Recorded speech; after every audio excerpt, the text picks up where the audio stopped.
na presença do nosso Deus. Convido os irmãos a abrirem a palavra do Senhor, segunda carta de Paulo, 2 Coríntios, capítulo 4, do verso 7 ao verso 14. Nós podemos chegar um pouquinho mais ao verso 15. 2 Coríntios, capítulo 4, de 7 a 14. Você também que nos assiste esta noite online, será um prazer ter você também cantando e adorando ao nosso Deus junto com o coral. Diz assim a palavra do Senhor: temos, porém, esse tesouro em vasos de barro, para que a excelência do poder seja de Deus e não de nós. Em tudo somos atribulados, porém não angustiados, perplexos, porém não desanimados, perseguidos, porém não desamparados, abatidos, porém não destruídos, levando sempre no corpo o morrer de Jesus, para que também a sua vida se manifeste em nosso corpo. Porque nós que vivemos somos sempre entregues à morte por causa de Jesus, para que também a vida de Jesus se manifeste em nossa carne mortal. De modo que em nós opera a morte, mas em vós a vida, tendo, porém, o mesmo espírito de fé, como está escrito: eu criei, por isso é que falei. Também nós cremos, por isso também falamos, sabendo que aquele que ressuscitou o Senhor Jesus também nos ressuscitará com Jesus e nos apresentará convosco. Porque todas as coisas existem por amor de vós, para que a graça, multiplicando-se, torne abundantes as ações de graças por meio de muitos para a glória de Deus. Por meio de muitos para a glória de Deus. Temos falado sobre a fé e as muitas instâncias onde a fé se desenvolve na vida da igreja. O foco tem sido realmente a vida eclesiástica e a vida do povo, trabalhando de uma forma que nós alcancemos a cada dia maturidade na vida cristã. Porque nós podemos estar na igreja, podemos vivenciar até as atividades da igreja, mas podemos não amadurecer na fé. Podemos cair na tentação de entrar no famoso piloto automático, onde nós fazemos várias coisas, várias ações, mas não temos um momento de crescimento na palavra do Senhor. Por isso, na semana passada, vimos o apóstolo Pedro falando sobre a importância da vida e amor no meio da igreja. A igreja que quer ter maturidade, ela precisa vivenciar ações de amor. E por isso ela caminha cada dia, movida pelo amor, uma vez que o próprio Deus é identificado como amor. Por isso João vai dizer que Deus é amor. E assim a igreja também é contagiada por esse amor, pelo Espírito Santo que habita dentro de cada um de nós. Podemos caminhar em amor e graça. Assim também, um ajudando o outro, servindo de suporte para caminharmos juntos. Cada um tem as suas próprias lutas, as suas próprias dificuldades, e nelas é que nós somos aperfeiçoados. Nós somos aperfeiçoados por Deus a cada dia, a cada momento. Assim como o provérbio diz que um ferro afia o outro ferro, assim também um cristão, ele afia o outro cristão. Porque nós somos desafiados a viver esse amor e vivenciá-lo a cada dia. E assim também o apóstolo Paulo, ao escrever a igreja de Coríntios, não era uma igreja santa, perfeita, era uma igreja como nós, que temos as nossas lutas e dificuldades diárias. Mas ele também, ao mesmo tempo, ele vai ter um convite muito grande a essa igreja, o qual ele vai dizer que essa igreja precisa permanecer fiel ao Senhor e vivenciar a santidade e a fidelidade a cada momento, a cada passo. E ele começa agora a falar sobre o Evangelho. Por isso ele vai dizer, já no verso 7, temos, porém, esse tesouro em vasos de barro. Que tesouro é esse? O Evangelho. E este Evangelho nós temos em vasos de barro, porque a nossa vida, a fragilidade da nossa vida, e também por ela ser passageira, ela é mortal dentro deste tempo, mas nós temos um tesouro muito grande. Por isso, hoje o título do nosso sermão o tema é a fé, que eu tenho desenvolvido esse tema, e hoje nós vamos falar o Evangelho é um privilégio. Você sabe o que é ter privilégio? Muitas vezes quando a gente cresce com vários irmãos, então dentro da minha casa nós éramos em 4 irmãos, na verdade somos em 8, mas em casa nós éramos em 4 irmãos, e ter o privilégio, ou ter aquela mãe ou pai que dava algo especial, sempre caprichava um pouquinho para um, para o outro, ou então ter um privilégio era algo realmente que fazia parte do nosso lar. A mãe sempre puxava um pouquinho o saco, né, para o lado daquele que era mais fraquinho, ou então aquele que a gente falava, esse é o xodó da mamãe, esse é o xodó, e aquele sempre tinha um privilégiozinho, e claro que os outros irmãos não deixavam barato, né? A gente sempre queria o quê? Ser o xodó, não era ter igualdade, nós queríamos ser o xodó da mamãe, ou ser o xodó da vovó, né? A Dalvinha, provavelmente ela tem o xodó da titia, né, Dalvinha? Não vou falar nada para que não haja confusão, mas ela tem o xodó, aquele que ela tem sempre um quezinho a mais, porque nós somos assim, nós queremos ter alguns privilégios, e é gostoso ser amado, ser cuidado. Assim também o Evangelho é um presente que Deus nos dá, que é um privilégio ao cristão, não nos fazendo melhor ou pior do que o outro, mas é um presente a qual faz um carinho especial. E o Senhor olha para o seu povo e diz, eu te amei, eu te amo. Como é gostoso ouvir eu te amo. Na verdade, se você olhar para o pessoal mais antigo um pouquinho, a palavra eu te amo era tão difícil sair, né? Parece que as pessoas tinham dificuldade, principalmente o homem, porque ele era o homem da casa, ele tinha que ser rústico, sempre sisudo, e ele dizer eu te amo parecia ser fraqueza, mas depois, com o passar do tempo, vemos quão importante dizer aos filhos, mesmo o pai dizer ao filho, homem, dizer eu te amo. Como é importante também o povo de Deus olhar nos olhos do outro e dizer eu te amo.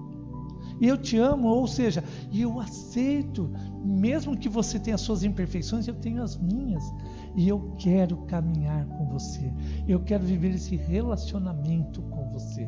E assim Deus diz também, eu quero que vocês sejam como a menina dos olhos, como aquela pessoa que é importante e separada. Por isso, agora nesse primeiro momento, Paulo vai dizer, ao mesmo tempo que Deus diz que é um privilégio o Evangelho, ele vai dizer, também é colocado esse tesouro em vaso de barro. Por que vaso de barro? Porque é a fragilidade de um vaso.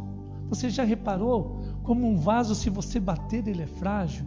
Quantas vezes caiu uma xícara? Talvez na casa de vocês não caia, mas na minha casa já caiu muitas xícaras, e a xícara caía de barro e ela, como diz, espatifava, estilhaçava.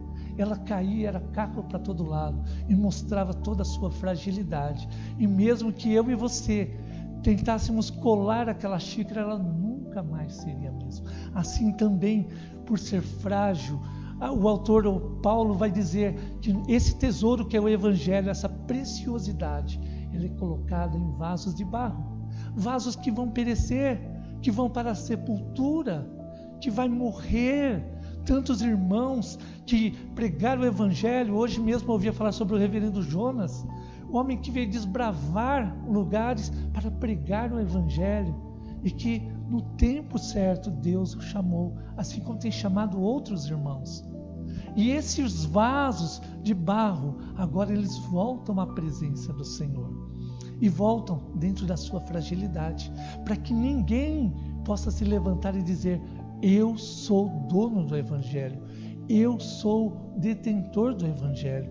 Por isso essa preciosidade é colocada dentro de vasos realmente frágeis, mas que o Senhor está moldando, assim como o oleiro que pega o vaso e começa a moldar com o barro, assim o Senhor faz. Esses dias atrás eu fiquei olhando no Facebook, eu não lembro se é no Facebook ou no YouTube, eu acho que foi no Facebook. Era um artesão e ele pegou uma bolinha assim de argila e começou a moldar pequenos vasos. Era pequenininho assim, bem pequenininho, não sei se você viu. Mas eu fiquei ali pelo menos uns 15 minutos, porque ele começava a mudar, e eu começava a olhar como ele conseguia fazer aquilo. E assim também eu fui lembrando da palavra de Deus, como Deus pode pegar uma bolinha de argila como eu e você e começa a moldar. E cada um ele vai fazendo de um jeito especial. Assim também, a excelência do poder no verso 7, leia o verso 7 comigo.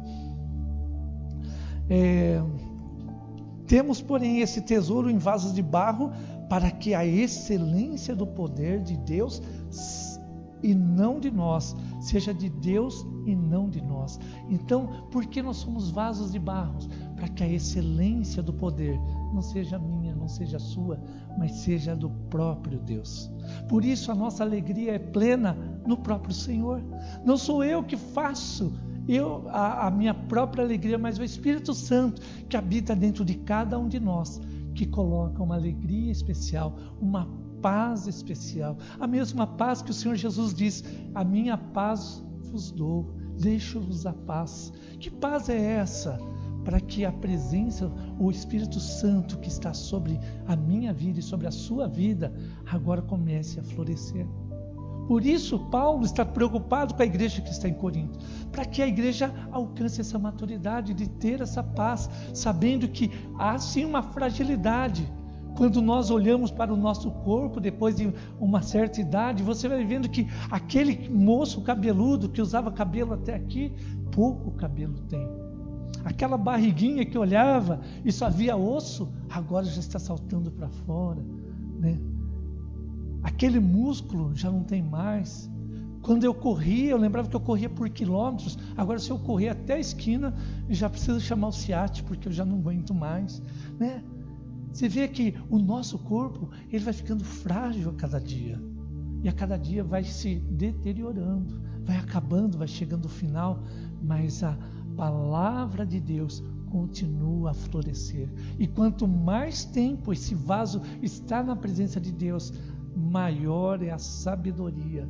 Porque Deus vai trabalhando e transformando. Por isso, eu acho tão importante quando nós cuidamos das pessoas mais velhas da nossa igreja, o pessoal da terceira idade, porque elas já vivenciaram o Evangelho, elas já foram trabalhadas a ponto de alcançar a maturidade. Muitas vezes, elas serão um instrumento de Deus para nos dar a mão e dizer: vem cá, irmãozinho, vem cá, toma minha mão e deixa eu te ajudar a passar por essa necessidade ou essa dificuldade, porque o Senhor continua a derramar.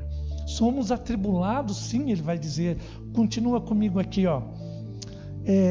em verso número 8, em tudo somos atribulados, sim. O cristão não passa sem ter tribulações, mas porém ele vai dizer: não angustiados. Você pode ser atribulado? Pode, mas você não ficará angustiados, perplexos, porém não desanimados. Às vezes a gente olha situações e diz: o que será da igreja? Nós ficamos perplexos, mas o Senhor ainda está dizendo: porém não desanimados. Quanto mais a igreja era perseguida, mais a igreja crescia. A perseguição, quando você olha em Atos, a igreja sendo perseguida, é um momento que a igreja cresce, né? É um movimento centrífugo, onde a igreja antes era centrípeta, onde ela vinha e se reunia no templo. Jerusalém era o centro, e quando agora Cristo muda a história, a igreja agora começa num movimento centrífugo, ou seja, a igreja começa a ir para fora.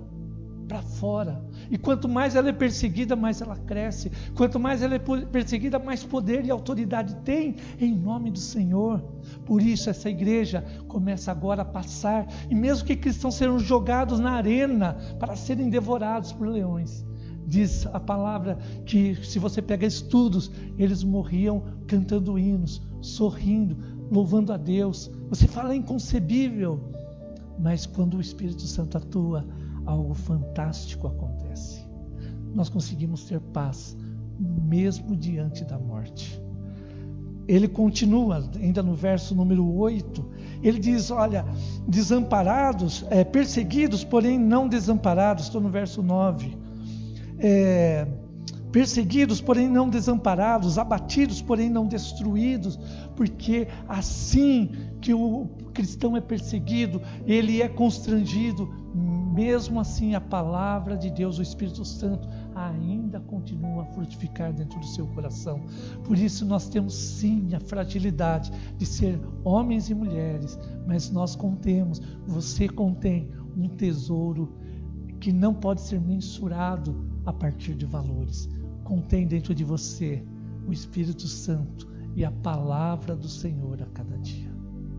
Segunda lição que Paulo nos ensina através da igreja de Coríntios, que nós podemos, agora ele vai dizer que além de ser um vaso, agora nós estamos levando uma poderosa mensagem. Se você lembrar daqueles filmes dos Cavaleiros da Tábua, se você lembrar daqueles filmes épicos, históricos, você vai ver que o mensageiro ele tinha que levar uma carta até um outro reino. Muitas vezes ele não voltava, ele apenas entregava a carta e ali mesmo ele era morto. Ou então alguém tentava roubar a carta para que não chegasse a mensagem. Assim também muitas vezes a igreja foi atribulada para que não chegasse a mensagem até outras pessoas. Mas nós contemos, todos nós. Eu me lembro que há muitos anos havia uma camiseta que ficou famosa no Brasil, que era "Contém uma grama", que falava, era assim uma alusão até mesmo à droga, e contém uma grama, e muitos usavam e os cristãos diziam: não, pelo amor de Deus, não pode usar essa camiseta, porque essa camiseta é do diabo. Na verdade, a palavra de Deus, ela sempre foi confrontada, ou então posso dizer, ela sempre foi de alguma forma sutil, atacada pelo mundo ou pelas estruturas que nós vivemos. Mas o que contém realmente, o que contém de verdade, é o cristão que contém a palavra do Senhor. Porque ali eles tinham uma mensagem, mas não tinha na verdade uma grama, coisa nenhuma. Mas o cristão contém o Espírito Santo. Esse verdadeiramente mora dentro de mim e de você. O Espírito Santo, que é o único que tem poder para transformar a minha vida e a sua vida. Tanto que Paulo, no capítulo anterior, capítulo 3, verso 2, ele vai dizer que nós somos o quê? Cartas vivas. O que é uma carta viva? É uma carta que continua perambulando, andando a cada momento. E assim como aquele carteiro tinha a função de entregar a sua carta, você também tem uma função de entregar uma mensagem que está sendo plantada e renovada a cada dia no seu coração. Veja o verso número 10, diz assim: levando sempre no corpo o morrer de Jesus, para que também a sua vida se manifeste em nosso corpo. É estranho. Eu contenho o quê? O morrer de Jesus? O que é o morrer de Jesus? Ou então vamos pensar, o que é a mensagem do Evangelho? A mensagem que o Evangelho tem é que agora há esperança, porque ali na cruz Jesus morreu para que eu e você tivéssemos vida. Essa é a mensagem que você tem. Muitas vezes as pessoas dizem para mim: pastor, eu não sei falar de Jesus. Eu digo: conte sobre você, sobre aquilo que Ele fez na sua vida, e você estará dando um grande testemunho. Não é a sua falácia, mas é a vida que está dentro de você que fará toda a diferença. A vida que brota dentro do seu coração, e como Jesus te encontrou, e como Ele transformou o seu coração. Quando você começa a contar para as pessoas, elas vão dizer: eu quero é isso, eu não quero aquele negócio enlatado, eu quero é isso que você está me dizendo. Eu quero entender como você pode sorrir no meio da dificuldade, quero saber como você sobrevive a cada dia, como você pode viver com um mundo tão pesado, com tanta pressão, e eu posso olhar e dizer: porque Jesus vive em mim. Muitas pessoas estão nas pontes esperando o momento para pular. Outros, talvez com medicamento, para tirar a própria vida, porque não aguentam mais a pressão de viver. Você sabe por quê? Porque viver sem Jesus é impossível. É impossível. Nós podemos maquiar, passar a ter uma boa maquiagem para ficar bonito, mas quando fala-se de Jesus, essa vida você pode até dizer e mostrar para fora que você vive bem, que você é feliz, mas quando você deita com a sua cabeça no travesseiro, aí há uma pergunta: onde você vai? Quem é você? E o cristão pode dizer: eu sei quem eu sou. Eu sou servo do Deus vivo, um vaso frágil que contém uma palavra de vida. E qual é o sentido de eu viver? É eu levar a outros essa mesma verdade, para que outras pessoas também sejam alcançadas. Assim como Jesus olha para o povo, Mateus 9, quando Jesus olha para o povo e vê que o povo estava cansado e sobrecarregado, mesmo no meio da religião, eles estavam cansados e sobrecarregados, porque eles tinham a religião, mas não tinham Jesus.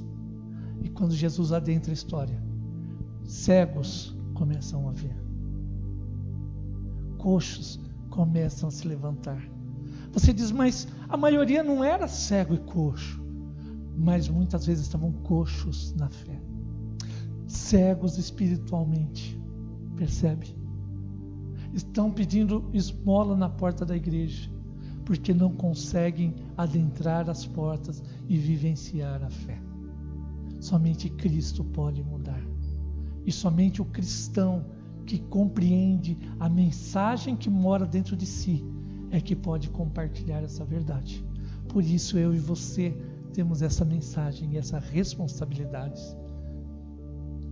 Ele continua, verso número 11: porque nós que vivemos somos sempre entregues à morte por causa de Jesus, para que também a vida de Jesus se manifeste em nossa carne mortal. Paulo estava vivenciando na prática a perseguição da igreja. Nós vivemos num país o qual a palavra de Deus pode ser pregada livremente. Ele vivenciava, ele estava disposto realmente a morrer pelo Evangelho. E pergunta a você: você está disposto a morrer pelo Evangelho? Ah não, pastor, esse negócio de morrer, estou até com medo do coronavírus, né? Esse negócio de morrer pelo Evangelho não é comigo não. Mas eu quero dizer que se você não estiver pronto a morrer pelo Evangelho, ainda a palavra ainda não frutificou dentro do seu coração. Se você não ama Cristo a ponto de entregar a sua vida e dizer: Senhor, faça dela o que for do teu querer, alguma coisa ainda precisa ser trabalhada, ser revista.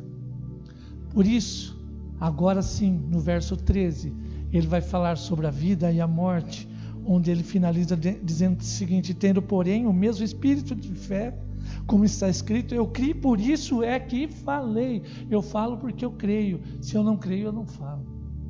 E se você não tem falado de Cristo, não se preocupe, mas comece a orar para que Deus coloque as palavras nos seus lábios.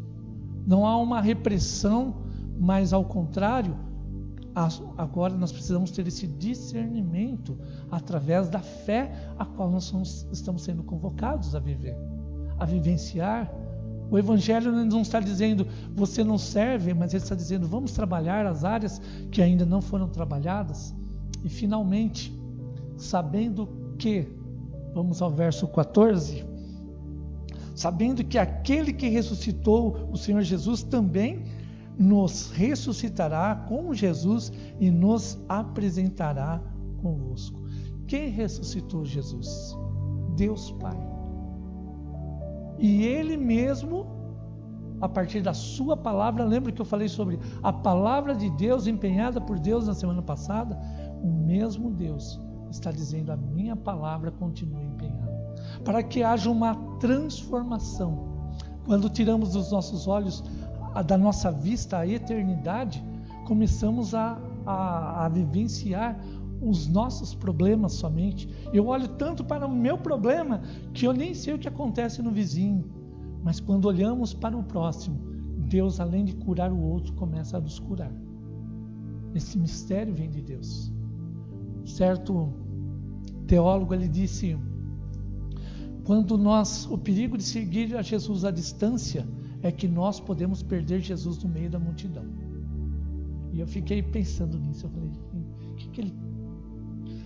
E depois ele vai explicando sobre isso. Ele diz: Jesus se parecia tanto com as pessoas que ele estava andando no meio, que facilmente eles perdiam quem era Jesus e onde Jesus estava, de tanta gente. Assim também, no meio das igrejas, nós podemos perder a visão de quem é Jesus. Quem é Jesus? Onde está Jesus? Está ali? Está lá? Está no modismo?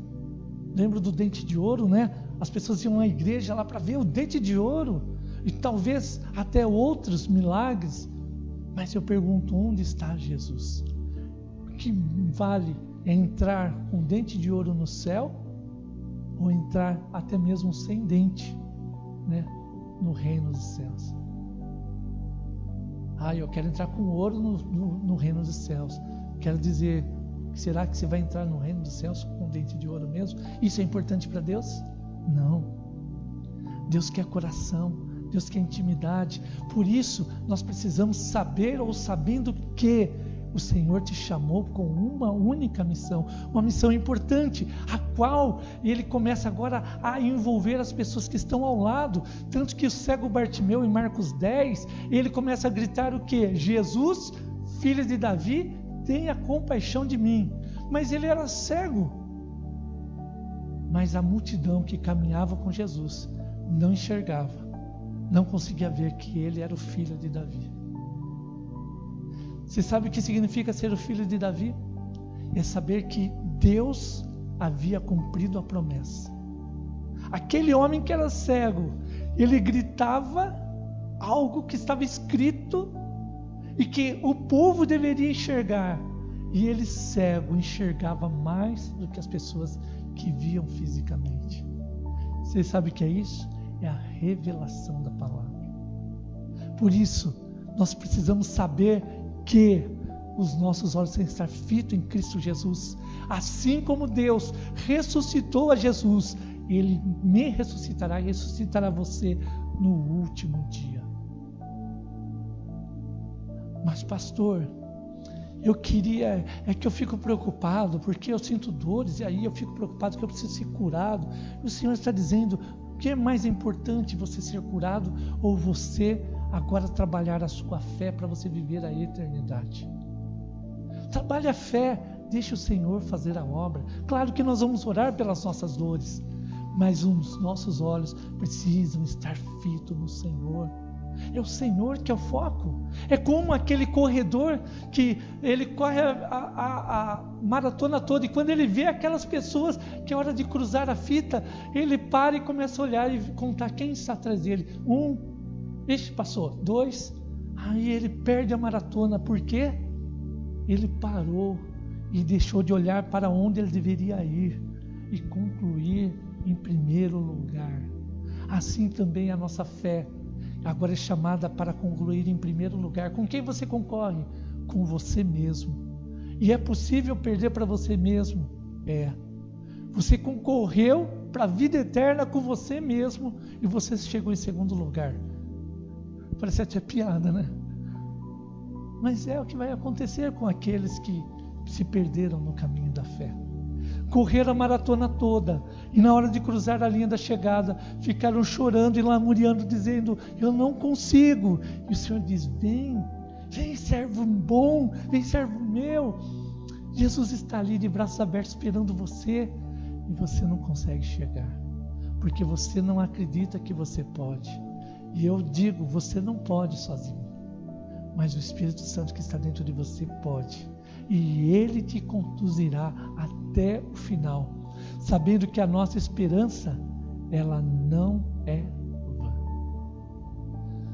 Quero concluir dizendo que realmente o Evangelho é um presente, que você é um vaso de barro, sim, que você leva uma poderosa mensagem e que você precisa saber quem você é. Mas eu quero concluir dizendo que o Senhor diz a você esta noite que este Evangelho é um privilégio que Ele está te dando. Não perca esse privilégio. Não coma as migalhas do chão, se você pode sentar à mesa e comer com o Senhor. Para de comer migalhas do Evangelho. Sente na mesa do Rei. Sente na mesa e desfrute do melhor que o Senhor tem. Amém? Amém. Vamos orar? Senhor, diante da Tua palavra, nos tornamos pequenos. Vemos como um espelho que muitas vezes nos mostra o quão pequenos somos e quão miseráveis somos, ó Pai. Que às vezes queremos construir e vivenciar a fé pela nossa força, pela nossa sabedoria, por aquilo que aprendemos e conhecemos, sendo que o Senhor diz apenas para entregarmos o nosso coração. E esta noite, ó Pai, nós queremos entregar o nosso coração ao Senhor. E que esse Evangelho brote com poder, com autoridade, com força, para que nos levantemos sim na autoridade do Senhor e levemos essa mensagem de transformação, sabendo que somos comprados por um alto preço e que pertencemos ao Senhor e que vivenciaremos a vida eterna, a eternidade, no nome santo do Senhor Jesus. Coloca em nossos olhos a eternidade. Coloca em nossos lábios palavra de louvor e adoração. Que a nossa mente, ó Pai, seja cativa pelo Teu Espírito Santo. E que possamos ter pensamentos do reino. Pensamentos que exaltam ao nome do Senhor. E que sejamos guiados a cada dia como uma igreja viva e santa, que é transformadora, gente transformadora desse bairro, dessa cidade, desse país. Uma igreja, ó Pai, que está aos Teus pés, confiando que o Senhor é o nosso Deus, confiando que caminhamos a cada dia para encontrarmos com Jesus eternamente. Oramos em nome de Jesus. Amém.